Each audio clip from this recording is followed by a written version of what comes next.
Hey everyone, Ampro Engineering here. Today what I want to talk about is a front suspension upgrade for the Tamiya Hornet. This will work with the Grasshopper, but you are going to have to do a little bit of modification. I'll show you a bit more in detail why that is. There are three versions of the suspension kit. This particular one here is brand new.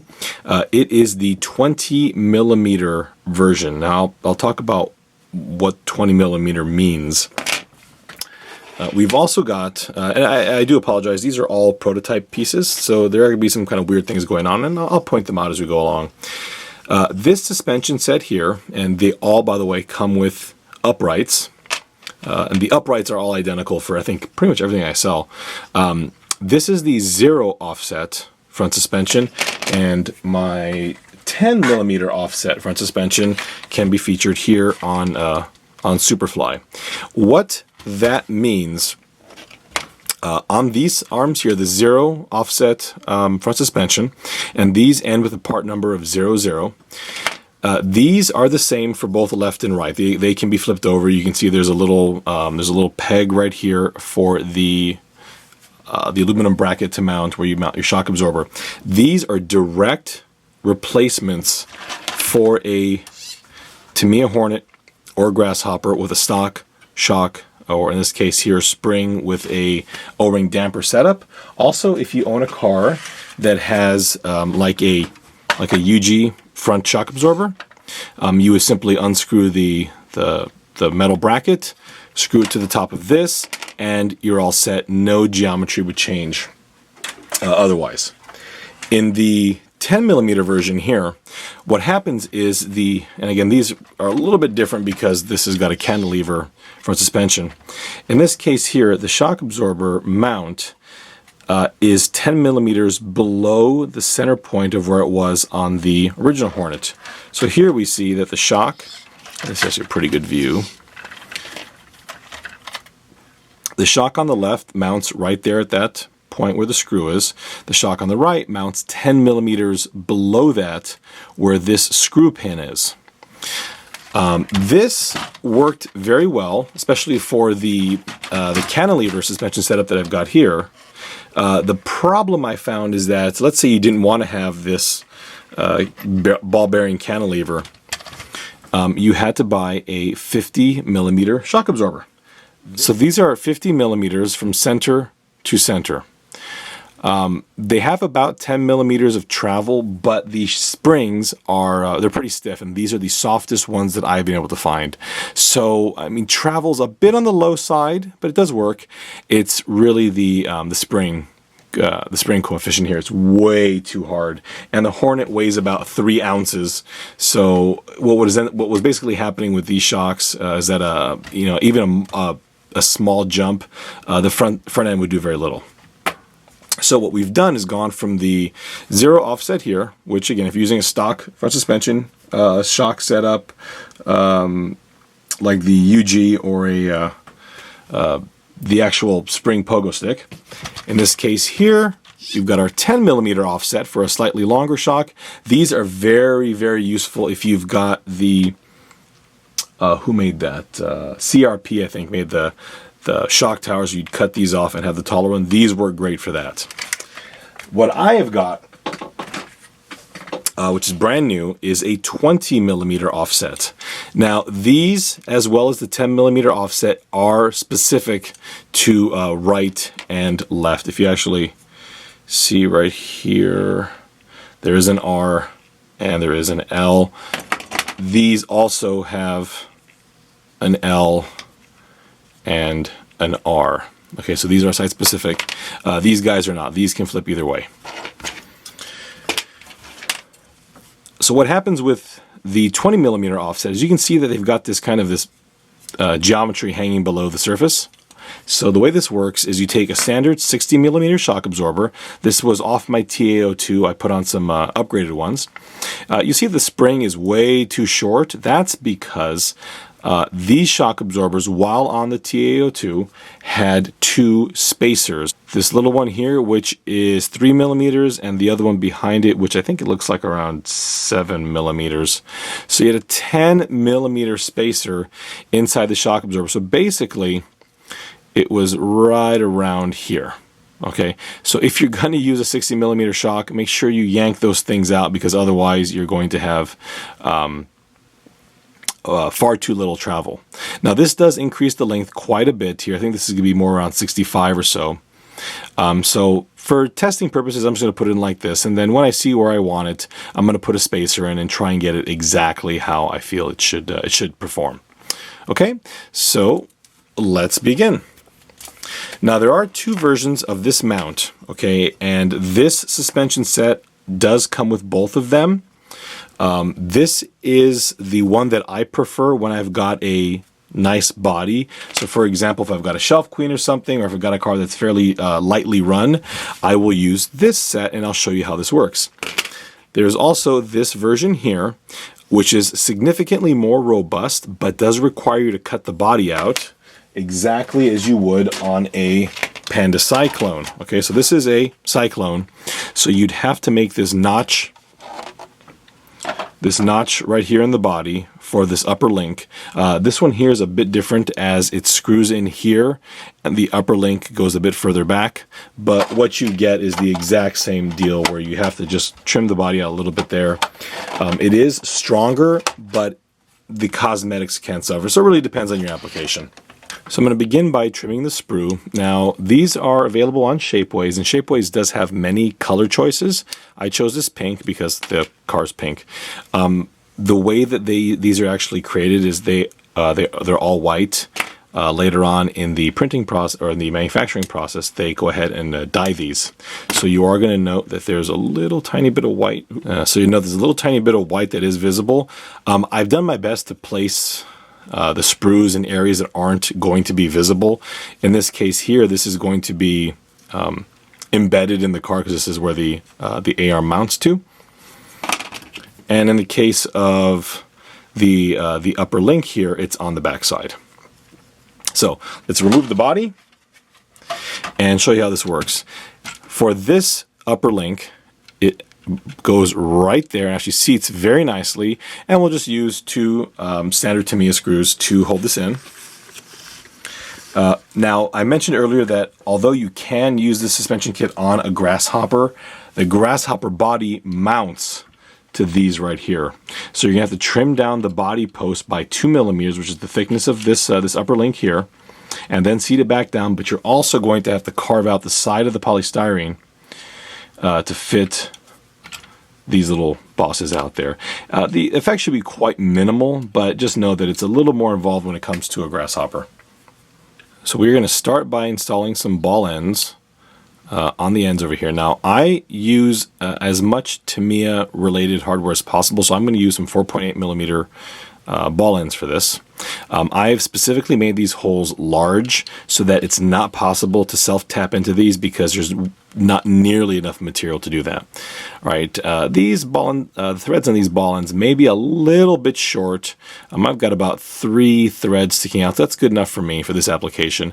If you are a little bit crazier with the car, you maybe want to have a little more thread exposed, but again, you may not want to use this style for your application. The other version here, same deal. Okay, you've got these holes in the top, so again, these mount to the Grasshopper body mounts. The upper ones are the ones that you're going to put the ball end through. The geometry for this is much better than the pink one, but again, for cosmetics, the pink's the way to go. So I will install the ball ends, mount this in place, and we'll go from there. The upper link is now installed. I did want to point out that you want to use some of these Tamiya 8mm screws.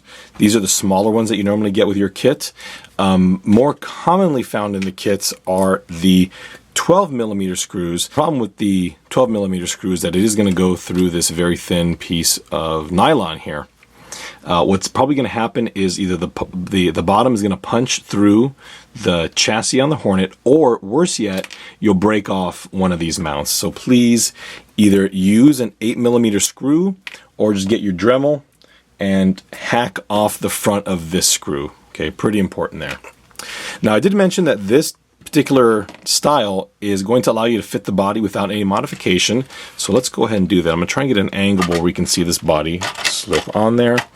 With the body installed, you can see, if it will stop focusing on that headlight, you can see that it does clear the body and will allow you to not make any modifications to the shell and still have that upper link. Next, let's begin getting the A-arms put together so that we can install them in the car. Now, there is a right and there is a left. You don't want to look at the car from the front. You want to look at it from the rear, because I figured that, well, if you're driving the car, that's the right and that's the left. So here's our right side with the little R right there, and the left side, well, we've got it for the other half of the vehicle. Now, again, I designed everything here to be used with Tamiya components, so I've got a ton of these screw pins. You can get these things in all kinds of kits. I just typed in screw pin on eBay and found a whole bunch of these. They come in a number of lengths. I tend to get the longer ones so I can just hack them down and put them in whatever application I'm using them with. So now you don't have to use these screw pins. You can use a roll pin. Again, I want this to be as Tamiya as possible, so I just bought the screw pins. The first thing we want to do is actually drill all these holes out just to clear them. During the printing process, so this is created using SLS 3D printing, which is selective laser sintering. So what this is, this lives in a bed of nylon, and a laser passes over the area that you want the part to be basically melted together, and it lasers or sinters and burns the nylon so that it bonds. Well, in areas that it doesn't bond, it's just a powder. So oftentimes it does get stuck in here, and you don't want the suspension to bind. So I'm just going to get my drill. Now this is a 3mm drill bit. Please use your safety goggles, and if you are a smaller child or just an adult who shouldn't be using power tools, please ask somebody for some assistance. Okay, so we'll go ahead and do that to all of these here. Again, just to clean out some of the goodies. And you also want to do that to these guys. Now, the uprights, you've got a hole there and a... this is a through-all hole, and this is just a regular hole, so you don't want to actually drill this out.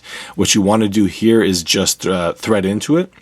If it's not wanting to thread in there, just get in there maybe with a little bit of some kind of maybe a tap, and just kind of clean it out. The bottom you do actually want to be cleared out, so same deal here. Get that clean. Okay. Nice and tidy, and we will install the shock absorbers first. Okay, so here's the deal with the shocks. This gap in here is designed to work with these brass Tamiya tubes. Okay, so let me zoom in a little bit more. You can see the little tube here. There you go. Now there's two kinds. This one is 6mm long. If it's silver and not brass, it's actually just steel, not actually silver, it is 6.5mm long. This will work, but you may have to kind of make this gap a little bit bigger, kind of just get a file or some sandpaper in there. So use the gold one if you've got it, or if you have a shock whose base has a captured ball in there, then that's going to be kind of doing the trick for you. But you want to make sure that when it's in place that it actually doesn't slide up and down on the shaft. So, you know, just grab some washers with a 3mm ID and you'll be good to go. I know people think 3D printed plastics are weak. There are a number of very dense 3D printed plastics that they tend to be a bit on the brittle side. Nylon, in this case here, there you go. There you go, look at that, amazing. This nylon is really very, very stiff, but also very flexible and very forgiving. I've been racing that my other Hornet for quite a few years now and never even come close to breaking anything. Okay, so there's our shock. It is embedded.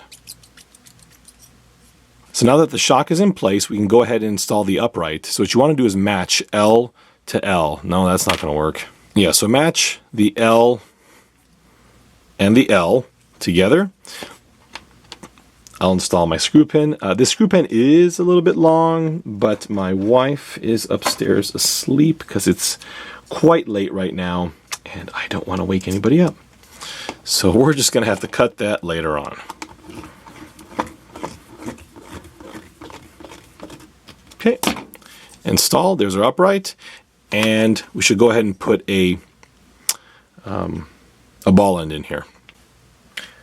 So I went ahead and installed the ball end up here and the ball end over here, and we basically have two complete sets of front suspension.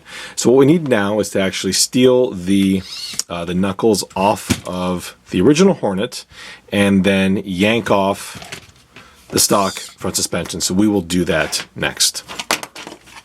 The A-arms are off the car now, and basically what I've done is made a perfectly good Hornet broken.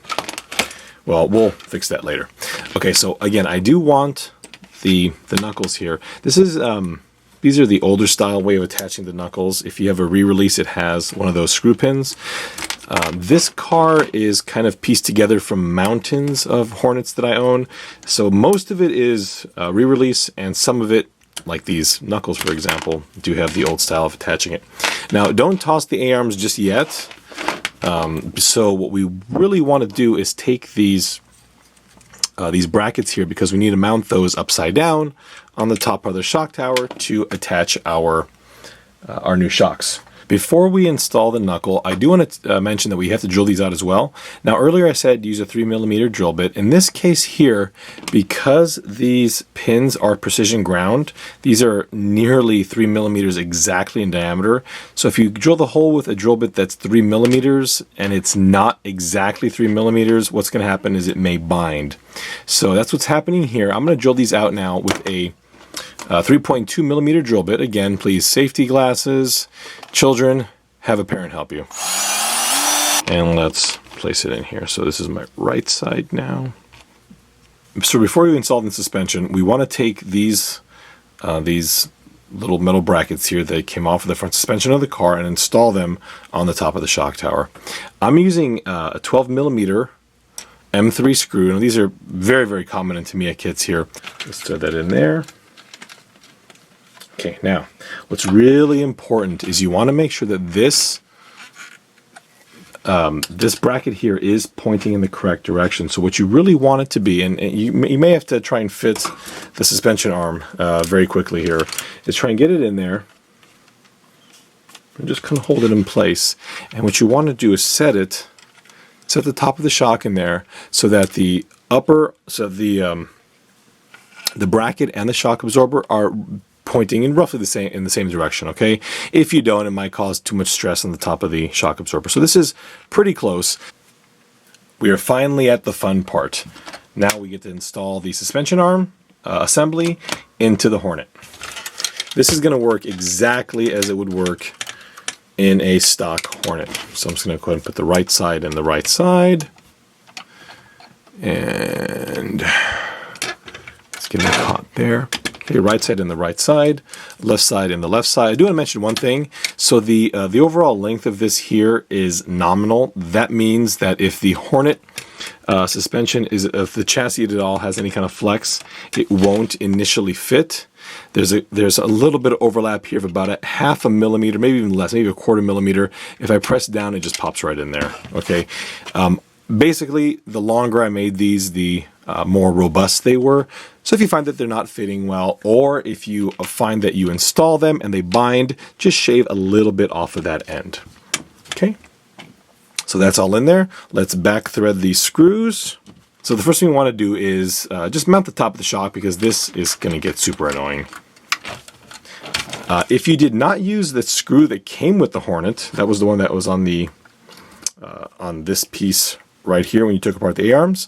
Go ahead and, first things first, pop out that brass spacer that you had in here. Use it for the top of the shock absorber. Now again, this is all relative depending on what pieces you're using. I mean, you may have a really nice shock that's got a captured ball in there.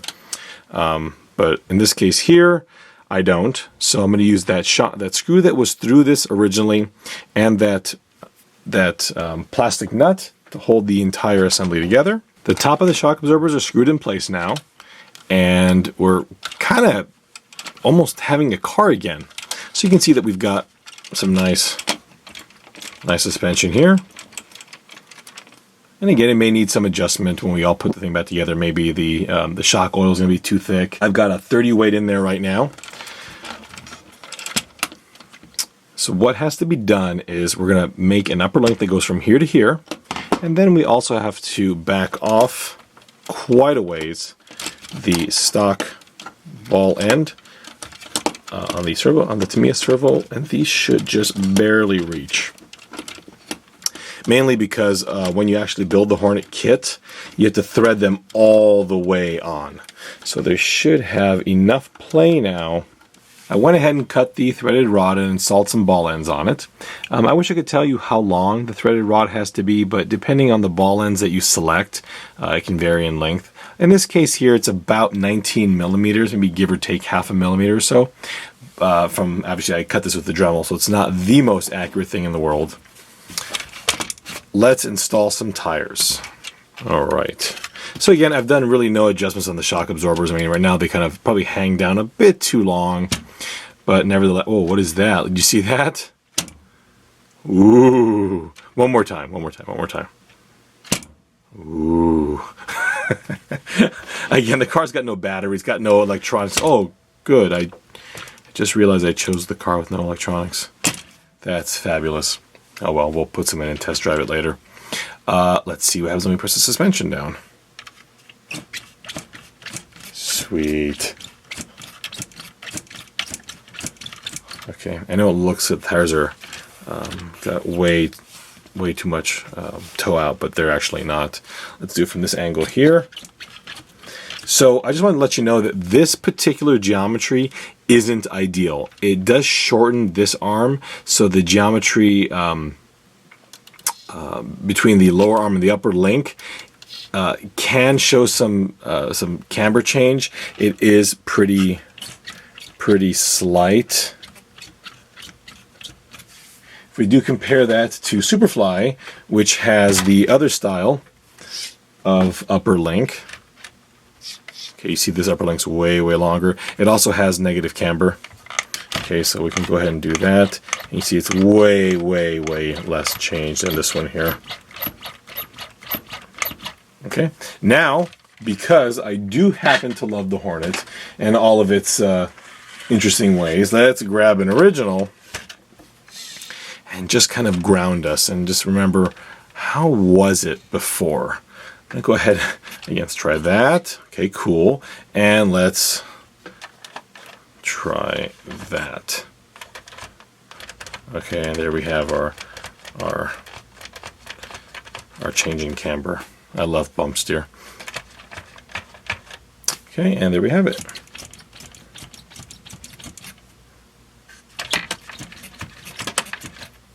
Awesome.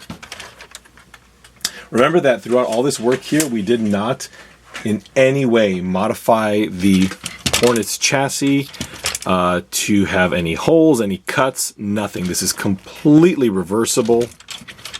Okay, now the final test is to actually see if the body fits. Now I did mention before that these the upper link there would actually clear the body, so I have not tried putting the body on. There we have it. Okay, the car looks exactly as it did before. It looks just like a Hornet. We haven't changed the shock tower geometry. It looks just like it was before, except now we've actually got suspension. I think you're all entitled to a running video of the car. I'm sure the keen-eyed observer is going to notice that this isn't exactly the same car, and you're absolutely right. This is the Hornet that I have at the office. You know, I'm sure many of you bring a toy car to work, you know, and drive it out in the parking lot all the time, right? I'm not the only one, right? There's somebody else out there? Hello? Nobody out there. All right. Anyway, what was kind of weird about this bump here was that before I added the front suspension upgrade to this car, this Hornet would launch itself in the air, maybe travel about 3 or 4 feet and then land back down. Now, it just wouldn't do it. I could barely get the front end off the ground. The rear end acted like a Hornet, but the front end, I mean, you can see it here, the front end is way more composed than it used to be. The back end still acts kind of like a Hornet. It kind of does what it wants, but with the better front suspension, it actually is able to negotiate imperfections in the surface of the road, land a heck of a lot better. I do apologize I don't have some gigantic ramp to launch it off of, but I'm in the middle of downtown Palo Alto, California, and they frown upon that kind of thing. I left the audio here because I wanted you to hear the sound this poor car makes. Oh, it's not pretty, but that front suspension takes a beating. It is hovering over the ramp until it plows right into the ground aeon first.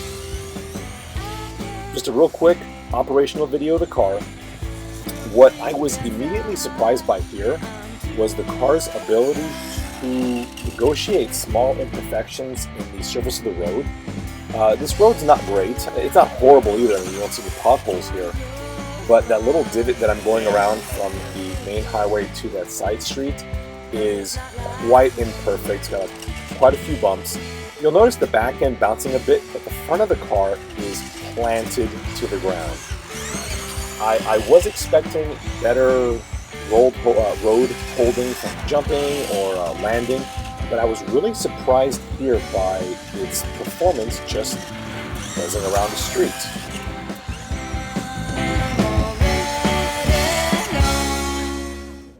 I really hope you enjoyed the video. The suspension mod worked better than I had anticipated, and it really improved the overall feel of the car. Fortunately, driving the car, you still know it's a Hornet, and for me that was very important. This car is a ton of fun to drive, and making it as good or better than a modern buggy with four-wheel independent suspension would only take away the feel of what is probably one of the most fun RC cars ever created. Please subscribe. The quantity of Hornet upgrades I suspect will never end. But I actually do have have many things on my mind, so it won't always be the Hornet. We've got quite a few upgrades in store for all kinds of cars. In fact, right now I'm trying to finish up my Willys Wheeler and my very special Hornet 2 and Hornet 3 project, so that'll be lots of fun. Please comment. I look forward to reading any input that you have, and we'll see you next time.